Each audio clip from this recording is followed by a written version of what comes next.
গরম গরম পান পিঠা খেতে যে কি মজা। আমার আম্মুর মতো অত সুন্দর করে পিঠা বানাতে পারি না, তারপরেও বানানোর চেষ্টা করি আর। হ্যালো এভরিওয়ান, আসসালামু আলাইকুম। আজকে সকাল সকাল চলে এসেছি পিঠা বানাতে। অনেকদিন ধরে পিঠা খেতে মন চাচ্ছিল, কিন্তু হচ্ছিল না বানানোটা, সময়ই করে উঠতে পারছিলাম না। আম্মুর কাছে থাকলে যখনই বলতাম তখনই সাথে সাথে করে খাওয়ানোর চেষ্টা করতো। মায়ের মতো তো আপনজন কেউ হয় না, তাই না? মায়েরা হাজারো অসুস্থ থাকলেও সব সময় সন্তানদের মুখে হাসি ফোটানোর চেষ্টা করে। যখন আমার কোনো কাজ করতে একদমই ইচ্ছা হয় না, রান্না বান্না করতে ইচ্ছা হয় না, তখন আম্মুকে খুবই মিস করি। তখন আম্মুর জন্য খুব বেশি কষ্ট হয়। মন চায় এখন যদি আম্মুর কাছে একটু থাকতে পারতাম। পিঠা বানানোর সময় আম্মুকে খুবই মিস করছি। আম্মু মাটির চুলায় বসে বসে পিঠা বানাবে আর আমরা 3 ভাই বোন পাশে বসে বসে পিঠা খাবো।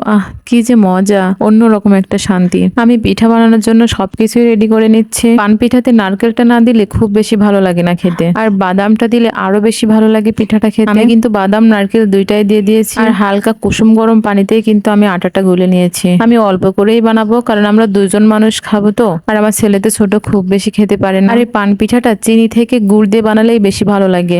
আজকে বাসায় গুড় নেই, এজন্যই চিনি দিয়ে বানিয়ে ফেলছি। আমার আম্মু যখন পিঠা বানায় তখন অনেক করে পিঠা বানায়, যাতে 2 থেকে 3 দিন পর্যন্ত পিঠাগুলো খাওয়া যায়। আমরা যখন ছোট ছিলাম আম্মু পিঠা বানাতো, যেদিন বানাতো সেদিন অল্পই খেতাম, 2-1 পিস খেতাম। পিঠা বানানোর পরের দিন সকালে পিঠাগুলো যে কি মজা লাগতো তা বলে বোঝানো যাবে না, কিন্তু সেই মজাটা এখানে পাওয়া যায় না। কিন্তু আব্বু আম্মুর কাছে যে ভাই বোন সব এক জায়গায় হলে সেই মজাটা যেন আবারও ফিরে আসে। আমার পিঠাগুলো অনেক সুন্দর হচ্ছে না? আমার আয়ান তো অপেক্ষা করে বসে আছে আমি পিঠা বানিয়ে নিয়ে কখন যাব রুমে। আয়ান আমাকে বলছে, আম্মু যাও যাও পিঠা বানাও, যাও পিঠা বানাও। এখন আমার কাছেও আবদার করার মানুষ হয়ে গেছে। আসলে এটাই আমাদের জীবন। আমার পিঠাগুলো কিন্তু সবই ফুলকো ফুলকো পিঠা হচ্ছে, আর চালের গুঁড়োটা দিয়ে যদি পিঠাটা বানাতাম তাহলে আরো বেশি ফুলকো হতো। এই পিঠাগুলো কিন্তু আবার বিভিন্ন জায়গায় বিভিন্ন নামে পরিচিত। কোথাও কোথাও বলে পান পিঠা, কেউ বলে তেলের পিঠা, আবার কেউ বা বলে প পিঠা। আমাদের অঞ্চলে এটাকে পান পিঠা বলা হয়। খুবই ঝটপট করে সহজ ভাবে পিঠাগুলো বানানো যায়। চালের গুঁড়ো দিয়ে পিঠাটা বানালে পিঠাটা একটু শক্ত হলেও খেতে কিন্তু অসম্ভব ভালো লাগে। আটা কিংবা ময়দা দিয়ে বানালে চালের গুঁড়া দিয়ে বানানো পিঠাগুলোর স্বাদটা যেমন হয়,